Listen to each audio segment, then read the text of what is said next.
Hello बच्चों, स्वागत करता हूं मैं एक और वीडियो के साथ। इस वीडियो में हम बायोलॉजी से रिलेटेड बातों को जानेंगे। जैसे कि आज के इस वीडियो में हम पीरियड को जानेंगे, यानी मासिक धर्म को जानेंगे कि मासिक धर्म क्या होता है, कैसे होता है, मासिक धर्म होने के क्या क्या कारण है। तो आइए देखते हैं हमारे वाइट बोर्ड पे कौन कौन सी पॉइंट्स, कौन कौन सी चीज़ें दी गई है। जैसे कि देखिए, सबसे पहले हम ये जानेंगे कि मासिक धर्म यानी जिसे हम पीरियड कहते हैं, ये पीरियड क्या होती है। तो देखिए, इसकी अगर यदि आपसे कोई डिफिनेशन या ये पूछेगे कि पीरियड क्या होता है बताओ, तो उसमें आप क्या बताओगे। आपको सिंपल वे में बताना है कि वह प्राकृतिक प्रक्रिया जिसमें गर्भाधान न होने पर गर्भाशय की अंदरूनी परत रक्त और ऊतक के साथ योनि के माध्यम से शरीर से बाहर निकलता है, इस प्रक्रिया को मासिक धर्म कहते हैं। यानी आपने अभी जो डिफिनेशन देखा, उस डिफिनेशन से आपको क्या पता चला कि ये जो गर्भाशय है, इस गर्भाशय के अंदर कोई अंदरूनी परत बनती है जिसे हम क्या कहते हैं, मतलब वो अंदरूनी परत फिर क्या होती है, तो टूटने लगती है, जिस कारण से ये मतलब पीरियड होती है।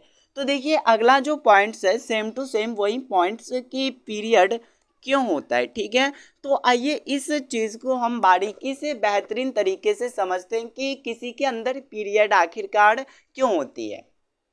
देखिए, सबसे पहले अगर कोई गर्ल वो अगर 10 ईयर यानी कि अपनी आयु की 10वीं वर्ष पार करती है, या किसी किसी में ये 15 वर्ष भी हो सकता है, तो उसके बाद होता क्या है एक्चुअल में, उसकी जो गर्भाशय होती है मतलब वो धीरे धीरे डेवलप होती है। और ये जो आप यहाँ पर अंडाशय देख रहे हो, उनकी जो अंडाशय है वो अंडाशय भी क्या होती है, तो धीरे धीरे तो डेवलप यानी ग्रो करने लगती है। तो जिस कारण से होता क्या है कि मतलब जैसे ही वो अपनी मतलब सबसे प्रथम एज में आती है, उसके बाद ये अंडाशय क्या होता है, एक्टिव होता है, और ये अंडाशय फूटने लगता है, और इस अंडाशय से एक एक अंडाणु इस अंडवाहिनी के जरिए इस देखिए, सबसे पहले अंडाशय से अंडाणु निकलकर यहाँ आता है, ठीक है। अंडाशय से अंडाणु निकलकर यहाँ आता है। यहाँ आने के बाद ये अंडाणु निषेचन के लिए, ताकि भ्रूण बन सके, उसके लिए ये किसका इंतजार करता है, स्पर्म का यानी शुक्राणु का इंतजार करता है। जैसे कि आप लोग निषेचन में शायद जानते होंगे कि निषेचन क्या होता है। मतलब निषेचन होने के लिए अंडाणु और शुक्राणु की आवश्यकता होती है।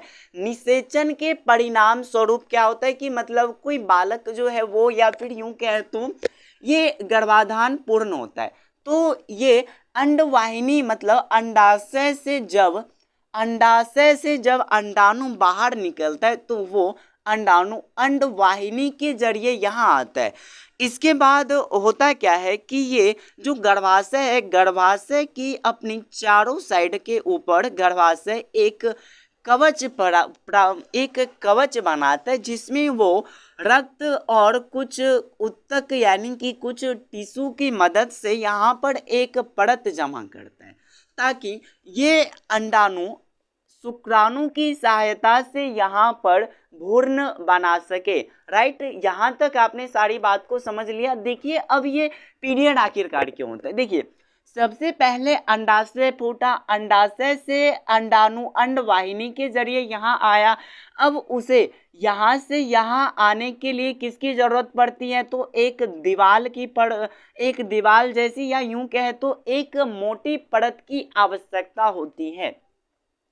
तो ये मोटी परत बनती है, उसके बाद अंडाणु यहाँ आता है, और अगर यदि योनि के जरिए सिसन इंटर किया, उसके बाद यहाँ से अगर स्पर्म मिल गया तब तो ठीक है, मतलब स्पर्म मिला यानी कि भ्रूण का निर्माण हुआ निषेचन के जरिए।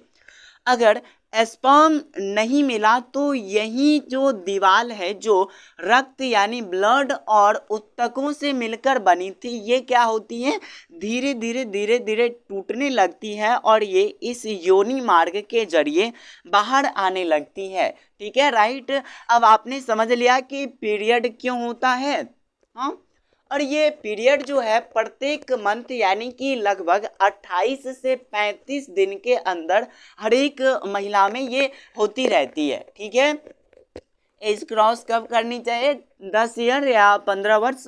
अब देखिए, आमतौर पर मासिक धर्म 10 से 15 वर्ष की आयु में शुरू हो जाती है।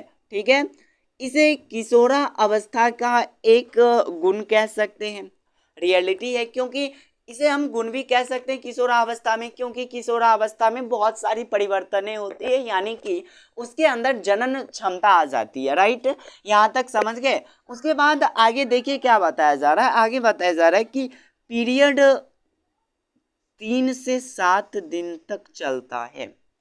अगला पॉइंट क्या है कि जो पीरियड है वो हर एक महिला या गर्ल के अंदर 3 से 5 दिन तक चलती है। कितने दिनों तक चलती है पीरियड, तो 3 से 5 दिनों तक। राइट, यहाँ तक आपने सारी बातों को समझ लिया।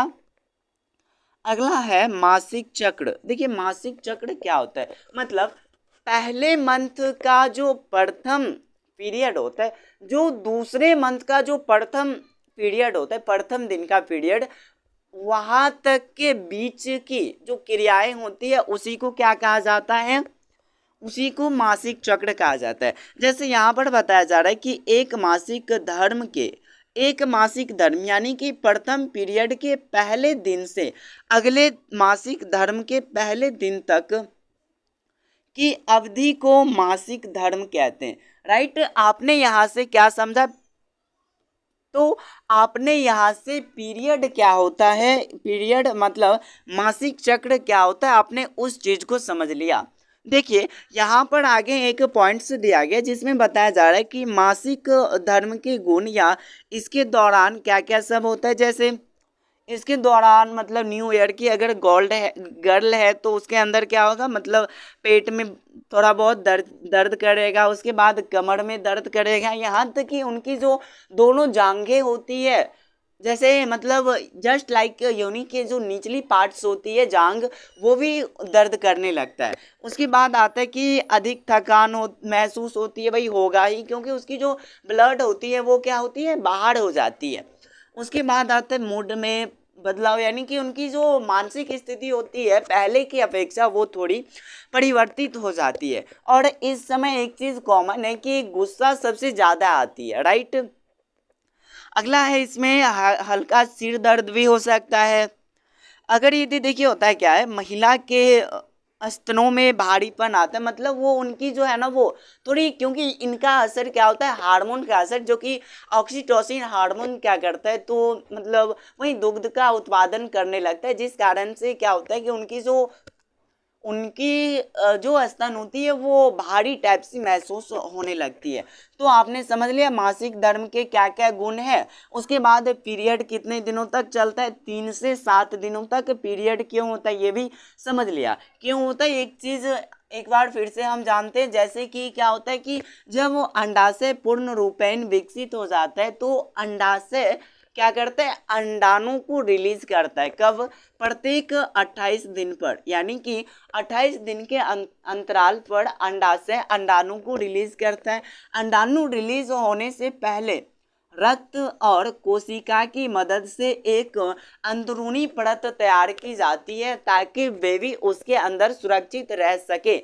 यही अंदरूनी परत, यानी कि उसके बाद अगर इसको शुक्राणु नहीं मिला इस ओवम को, यानी कि क्या हुआ कि शुक्राणु नहीं मिला, मतलब शुक्राणु नहीं मिला यानी कि निषेचन नहीं हुआ, और जब निषेचन नहीं हुआ तो भ्रूण का निर्माण नहीं हुआ, तो ये क्या इसकी कोई ज़रूरत पड़ेगी इस दीवार की, नहीं पड़ेगी। अगर ज़रूरत नहीं है तो ये धीरे धीरे क्या होगा, इस योनि के रास्ते क्या होगा, बाहर निकलना शुरू हो जाएगा। राइट, यहाँ तक आपने समझ लिया। और अगर यदि इसे इस ओवम को स्पर्म मिल जाता है, यानी अगर फर्टिलाइजेशन की क्रिया हो जाती तो इस दीवार की क्या थी, आवश्यकता पड़ती फीमेल की बॉडी को, तो ये परत क्या होती वहीं फिर रह जाती। राइट, यहाँ तक समझ गए। अब आइए थोड़ा जानते हैं कि जो फीमेल रिप्रोडक्टिव सिस्टम में क्या क्या पॉइंट्स आते हैं। देखिए अंडाशय का डायग्राम इस तरीके से आपको यहाँ कर देना है।